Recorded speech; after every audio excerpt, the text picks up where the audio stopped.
प्रिय विद्यार्थियों, आज मैं आप लोगों को पढ़ाने जा रहा हूं प्लैंक्स क्वांटम थ्योरी, या फिर कहा जा सकता है क्वांटम थ्योरी ऑफ रेडिएशन, अर्थात विकिरण का क्वांटम सिद्धांत या प्लैंक का क्वांटम सिद्धांत। आपके बुक्स में ये टॉपिक मिल जाएगा।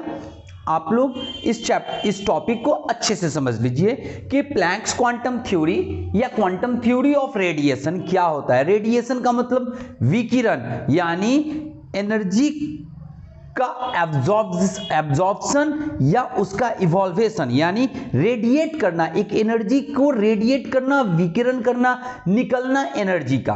तो 1901 ईस्वी में मिस्टर मैक्स प्लैंक ने ब्लैक बॉडी के बारे में बताया।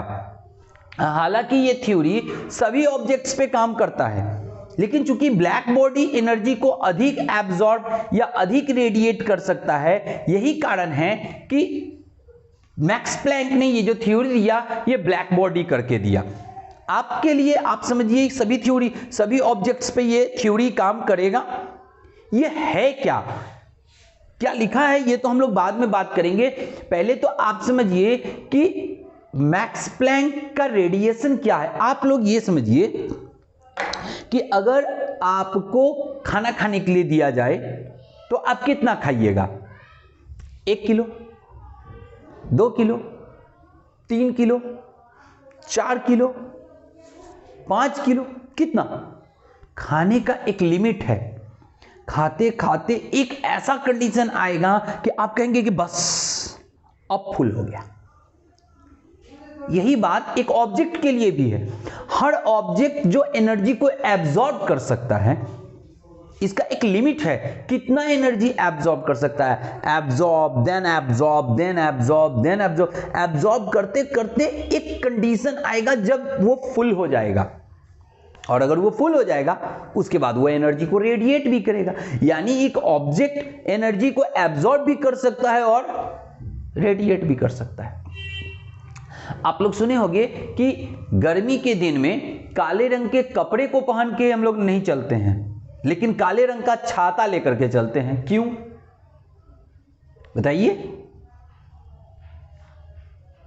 समझ लीजिए ऐसा क्यों होता है। क्योंकि जब ब्लैक कलर के कपड़े को हम लोग पहनते हैं ना, ब्लैक कलर एनर्जी को काफी तेजी से एब्जॉर्ब करता है, और जब वो ब्लैक कलर का कपड़ा उस एनर्जी को absorb, then absorb, then absorb करता है, और ये कपड़ा हमारे बॉडी के कांटेक्ट में है, तो कपड़े से एनर्जी हमारे बॉडी में जाता है, तो ये कपड़ा अपने मैक्सिमम लिमिट पे नहीं पहुंच पाता है, और ये लगातार एनर्जी को एब्जॉर्ब करता रहता है, जिसके कारण हम लोगों को काफी गर्मी लगता है कि वो हाय रे बड़ी गर्मी है।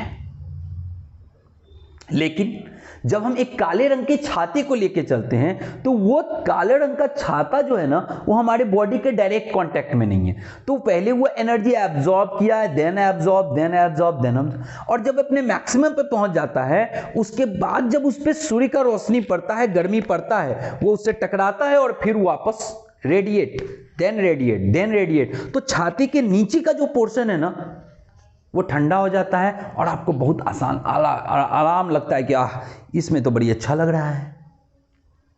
क्यों? क्योंकि वहां पे जो काला रंग का छाता वाला जो कपड़ा है ना, वो अपने मैक्सिमम लिमिट पे पहुंचने के बाद एनर्जी को नीचे नहीं आने दे रहा है, वो एब्जॉर्ब नहीं कर रहा है, वो एनर्जी को ऊपर के ऊपर ही रेडिएट कर रहा है, रिफ्लेक्शन शुरू हो गया।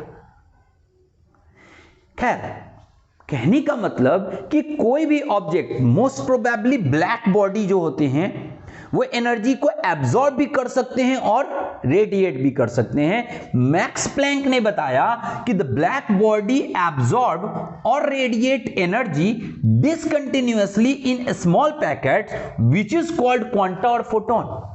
अर्थात मैक्स प्लैंक ने यह बताया कि mister Max Planck was proposed that, यह बताया कि कोई भी काली वस्तु ऊर्जा का अवशोषण एवं विकिरण असतत रूप से ऊर्जा के छोटे छोटे पैकेट के रूप में करती है, जिसे क्वांटा या फोटोन कहते हैं। आप चाहें तो इसको लिख भी सकते हैं। फिर से बोल रहा हूं, कोई भी काली वस्तु ऊर्जा का अवशोषण या विकिरण असतत रूप से ऊर्जा के छोटे छोटे पैकेटों के रूप में करती है, जिसे क्वांटा या फोटोन कहते हैं। Mister Max Planck was proposed in 1901 as under the black body absorb और radiate energy discontinuously in small packets which is called quanta और फोटोन। इसका क्या मतलब हुआ? इसका मतलब यह हुआ ये कि हर ऑब्जेक्ट जो है एनर्जी को एब्जॉर्ब कर सकता है और रेडिएट भी कर सकता है, लेकिन लगातार नहीं करेगा, नॉट कंटिन्यूअसली। इट एब्जॉर्ब्स और रेडिएट डिसकंटिन्यूअसली, लगातार सतत रूप से नहीं किया जाता है, बल्कि अब्सॉर्प्शन या उत्सर्जन, एब्जॉर्प्शन या रेडिएशन डिसकंटिन्यूअस फॉर्म में किया जाता है, छोटे छोटे टुकड़ों के रूप में किया जाता है, असतत रूप से किया जाता है। जैसे आप लोग खाना तो खाते होंगे, कैसे खाते हैं खाना? जैसे मान लीजिए कि हम आपको चावल, दाल, सब्जी, भुजिया, पापड़, तिलौरी, अचार, बहुत सारा चीज दे दिए, आप कैसे खाते हैं? क्या दोनों हाथ चावल में डाल दिए और खाए जाते हैं? नहीं, ऐसा हम लोग नहीं खाते हैं। हम लोग खाते हैं कैसे? थोड़ा चावल लिए, थोड़ा दाल लिए, थोड़ा सब्जी लिए, ऐसे ऐसे ऐसे मिलाएं, एक को और उठाएं, जब एक कौर गले के अंदर गया ना तो फिर दूसरा कौर लगाएं, फिर खाएं। यानी हम लोग खाते हैं कैसे? डिसकंटिन्यूअस फॉर्म में, एक एक कौर करके, एक एक कौर करके, एक एक निवाला खाते हैं हम लोग। तो ठीक उसी तरह एक ऑब्जेक्ट लगातार एनर्जी एब्जॉर्ब नहीं कर रहा है। ऐसा नहीं कि सूर्य में पाइप घुसा दिया, खींच लिया सारा एनर्जी, ऐसा कुछ नहीं होता है। हर ऑब्जेक्ट एनर्जी को एब्जॉर्ब करता है इन स्मॉल पैकेट्स। एक छोटा सा एनर्जी का टुकड़ा लिया और अपने पूरे में डिस्ट्रीब्यूट किया, कोई भी ऑब्जेक्ट, फिर एनर्जी का दूसरा टुकड़ा लिया, उसको डिस्ट्रीब्यूट किया। इस तरह से हर ऑब्जेक्ट एनर्जी का एब्जॉर्प्शन या रेडिएशन एनर्जी के छोटे छोटे टुकड़ों के रूप में करते हैं, छोटे छोटे पैकेट्स के रूप में करते हैं, और एनर्जी के उन पैकेट्स को हम लोग कहते हैं क्वांटा या फोटोन। हीट एनर्जी के कंडीशन में कहेंगे क्वांटा, और लाइट एनर्जी अगर हम लोग एब्जॉर्ब किया जाएगा ऑब्जेक्ट के द्वारा तो उसको कहेंगे फोटोन। दोनों एक ही चीज है। हीट एनर्जी के लिए वर्ड यूज करेंगे, इसी पैकेट को क्वांटा कहेंगे, और इसी पैकेट में अगर लाइट एनर्जी एब्जॉर्ब हो रहा है तो हम इसको कहेंगे फोटोन। दूसरी बात, मिस्टर मैक्स प्लैंक ने कहा था कि the energy of quanta is directly proportional to nu, that is frequency, कि किसी भी क्वांटा का जो ऊर्जा होता है, हिंदी में आप लोग लिख सकते हैं क्वांटा की ऊर्जा उसके आवृत्ति के सीधा समानुपाती होता है। अर्थात अगर आवृत्ति ज्यादा तो क्वांटा की ऊर्जा भी ज्यादा, और अगर आवृत्ति कम तो क्वांटा की ऊर्जा भी कम। It means that the energy of quanta is directly proportional to their frequency. As the frequency increases, the energy of quanta also increases. But as the frequency decreases, the energy of quanta also decreases. It means that the energy of quanta is directly proportional to nu, frequency. अब अगर हम proportion चिन्ह हटाते हैं तो कोई एक constant लाते हैं h।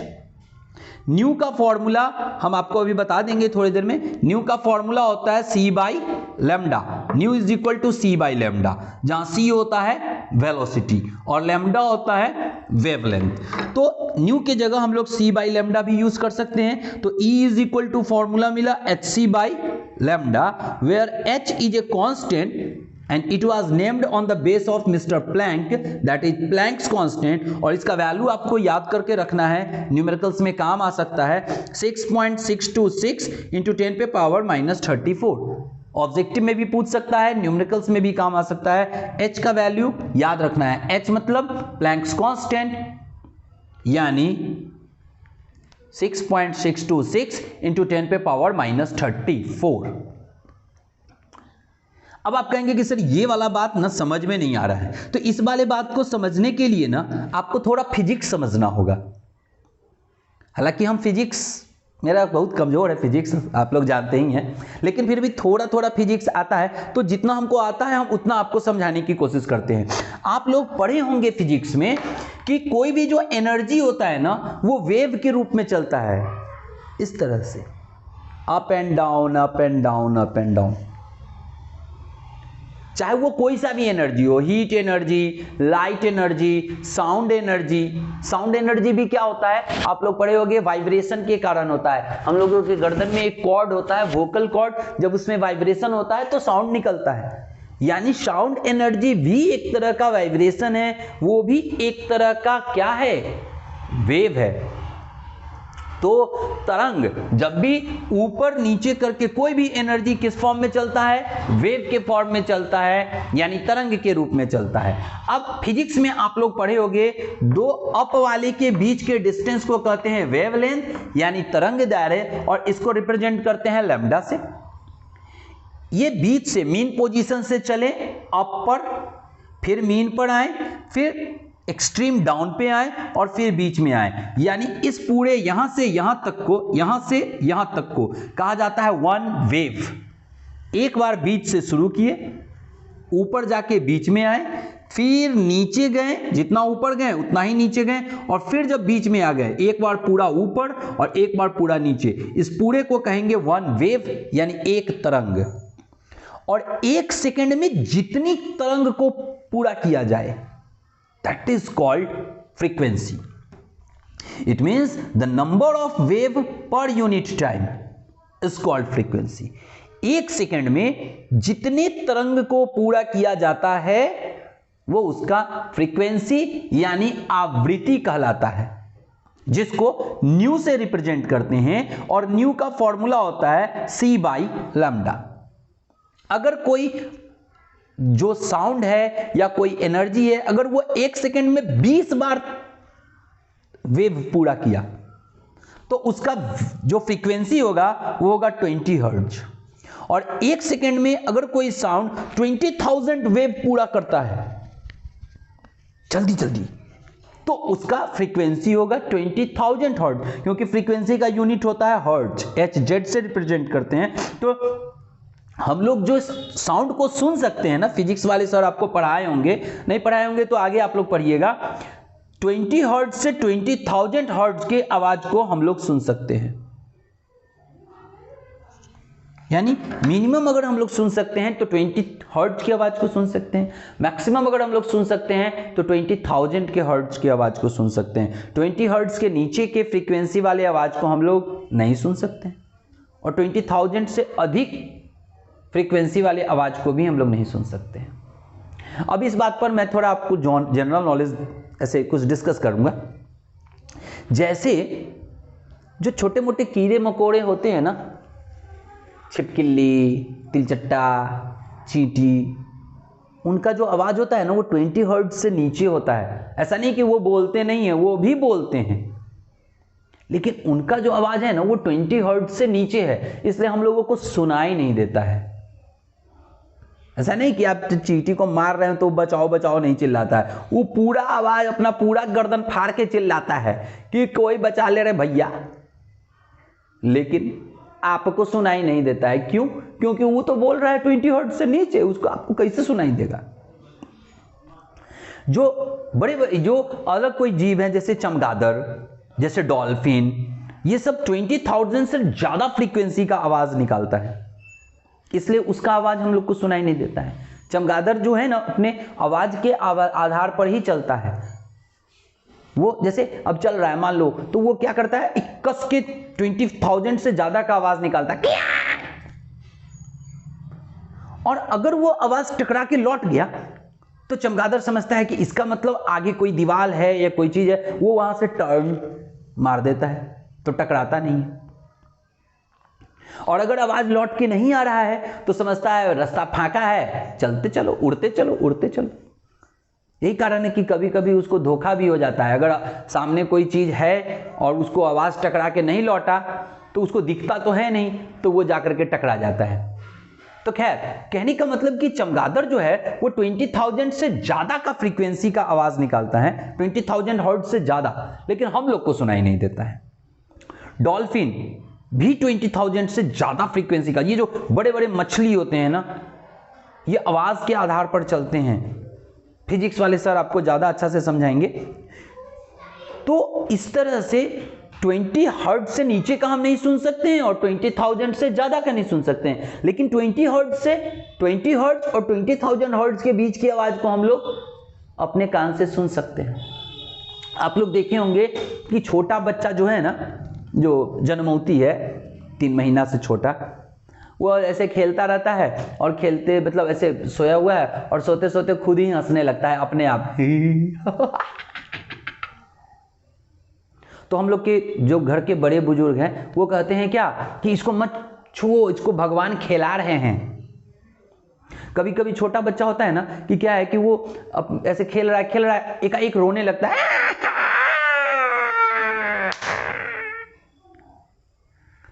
तो क्या होता है, घर के जो बड़े बुजुर्ग हैं वो क्या कहते हैं, क्या इसको मत छुओ, मत इसको गोदी में ले लो। माँ को कहते हैं लड़कोरी को कि इसको लड़का के गोदी में ले लो, कुछ देख ले लो। हवा मतलब क्या, अगल बगल में कुछ भूत गुजर गया, डायन जोगिन निकल गई। अरे भैया ऐसा कुछ नहीं होता है, भूत प्रेत ये सब कुछ नहीं है। तो सवाल है कि क्यों बच्चा अपने आप हंसने लगता है? क्या उसको भगवान खिलाते हैं? क्यों बच्चा अपने आप रोने लगता है? क्या उस भूत देख लेता है? अरे नहीं, जब उसको मजा आता है तो हंसता है और जब वो डर जाता है तो रोता है। लेकिन क्यों? अच्छा आप सोचिए कि जब आप कान में हेडफोन लगाए रहते हैं, छोटकी वाली बर्ड्स, तो सामने वाले को तो पता नहीं चलता है कि आप अंदर में घुस आए हुए हैं। और अंदर में बड़ा बढ़िया रोमांटिक गाना जब बजता रहता है तो आप ऐसे आंख बंद करके खूब मुस्कुरा करके हंसते हैं। तो सामने वाले को देखने से क्या पता चलेगा क्या कि आप क्या है मुस्कुरा रहे हैं? वो तो आपको पता चल रहा है ना कि आप अंदर में सुन रहे हैं बड़ा बढ़िया गाना, तो हंस रहे हैं, मुस्कुरा रहे हैं, दिल बाग बाग हुआ जा रहा है। लेकिन सामने वाले को तो पता नहीं चलता है। इसी तरह जब छोटा बच्चा है, जन्मौती बच्चा है, और उसके आसपास कोई गुड साउंड, कोई अच्छा 20 हर्ट्ज से नीचे का कोई अच्छा फ्रीक्वेंसी अगर गुजर रहा है जो उसको सुनने में अच्छा लग रहा है, भिन भिन, तो वो हंसता है, वो मजा आता है। अच्छा बच्चे के जो झुलुआ होता है उसके ऊपर एक गोल ऐसे गोल गोल घूमने वाला आप लगा देते हैं, ऐसे ऐसे चरखी घूमता रहता है, तो बच्चा बड़ा उसको देख करके हंसता है। वो घूमते हुए देख के थोड़े हंसता है, उस जो घूमता है ना तो उससे बहुत अच्छा म्यूजिक टाइप का निकलता है 20 हर्ट्ज से नीचे, और उसको सुनने में बड़ा अच्छा लगता है। उसको लगता है कि अरे वाह, ये तो अपनी कौन बता दें आपको कि कैटरीना कैफ नाच रही है, आहा क्या मजा है। तो खूब मजा लेता है, डांस अपना हंसता है। अच्छा वही बच्चा जब खेल रहा है और उसका नजर वो ऊपर पड़ गया एगो छिपकली पे। छिपकली आपके लिए छिपकली है, वो छोटा बच्चा के लिए तो डायनासोर से कम नहीं है। वो छिपकली जाए ऊपर से कहता खाइए जब, तो बच्चा क्या है, आप नहीं सुन रहे हैं छिपकली का आवाज, बच्चे का कान का पर्दा ना एकदम पतला होता है, वो 20 हर्ट्ज से नीचे का भी आवाज सुन सकता है।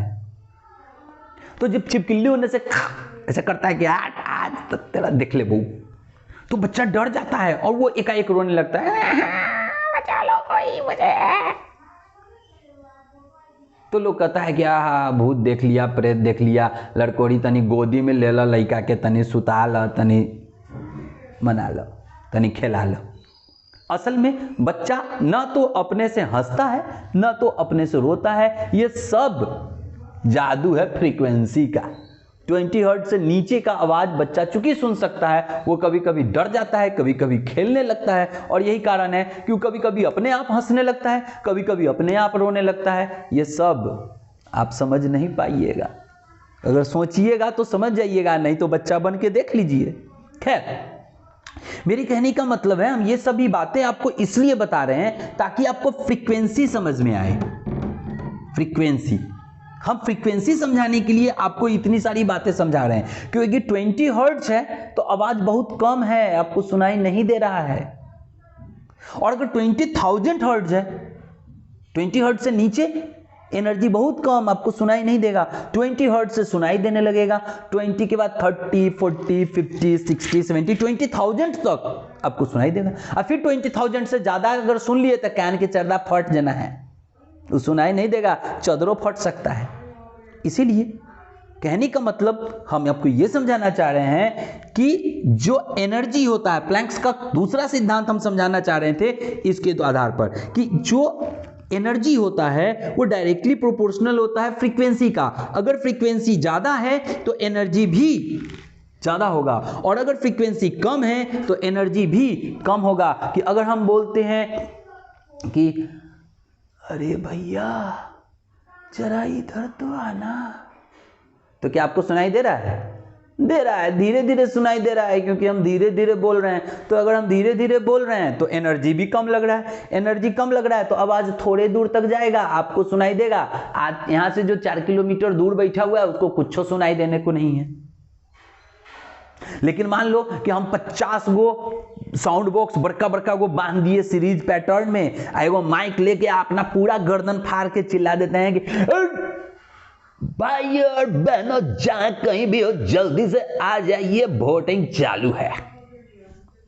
तो ये आवाज ना अगल बगल के 4 गांवों में फैलेगा। क्यों?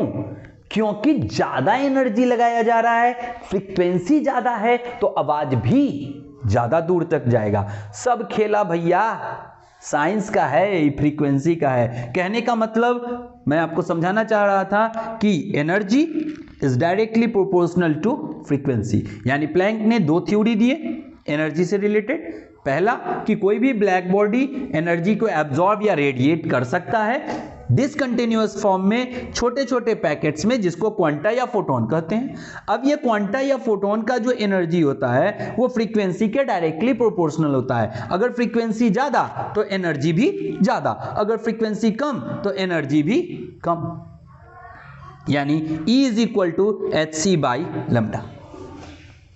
उम्मीद करते हैं कि मैक्स प्लैंक का क्वांटम थ्योरी यानी क्वांटम थ्योरी ऑफ रेडिएशन, विकिरण का क्वांटम सिद्धांत आपको समझ में आ गया होगा। आप, मैंने जो कहा, जो लिखाया हूं मैं, आप नोट्स लिख लिए होंगे। तो इस तरह से मैक्स प्लैंक क्वांटम थ्योरी यानी क्वांटम थ्योरी ऑफ रेडिएशन समाप्त हो गया। अभी और भी साइंस का तो कोई और ही नहीं है, कोई छोड़ ही नहीं है। लेकिन अभी ये सभी टॉपिक जो मैं आपको पढ़ा रहा हूँ एटॉमिक स्ट्रक्चर चैप्टर का है। एटॉमिक स्ट्रक्चर चैप्टर में भी बहुत सारे टॉपिक बचे हुए हैं। एक एक करके मैं हर टॉपिक के वीडियो को अपलोड करूँगा और आप लोगों को पढ़ाऊँगा। तो इस तरह से मैक्स का Planck quantum theory, Max Planck's quantum theory खत्म हो गया। तो इस तरह से समाप्त होता है क्वांटम थ्योरी ऑफ रेडिएशन। अगले टॉपिक को समझने के लिए आप लोग को थोड़ा इंतजार करना पड़ेगा। आगे मैं आप लोगों को पढ़ाऊंगा बोर्स एटॉमिक मॉडल। इसी थ्योरी के आधार पर बोर साहब ने आगे चल करके एक एटॉमिक मॉडल दिया था। लेकिन बोर साहब ने अपने एटॉमिक मॉडल में क्या बताया, कब बताया, कैसे बताया, ये जानने के लिए पढ़ें अगला क्लास। तब तक के लिए न रहें बेकरार, थोड़ी सी प्रतीक्षा, थोड़ा इंतजार। समाप्त हुआ आज तक, इंतजार करिए अगले वीडियो तक। अगर मेरा वीडियो आप लोगों को अच्छा लग रहा है, मैं आपको जो समझा रहा हूं, अगर वो आपको समझ में आ रहा है, पसंद आ रहा है, तो मेरे वीडियो को अपने दोस्तों के बीच में शेयर कीजिए ताकि वीडियो सब लोगों को मिले, सब हमसे पढ़ सके। तो वीडियो को लाइक कीजिए, सब्सक्राइब कीजिए, शेयर कीजिए और बेल आइकन दबा दीजिए। तो तब तक के लिए इंतज़ार कीजिए, मैं आपको अगले वीडियो में और भी पढ़ाऊँगा, और भी टॉपिक पढ़ाऊँगा। तब तक के लिए हंसते रहिए, मुस्कुराते रहिए और पढ़ते रहिए सावर्ण क्लासेस में।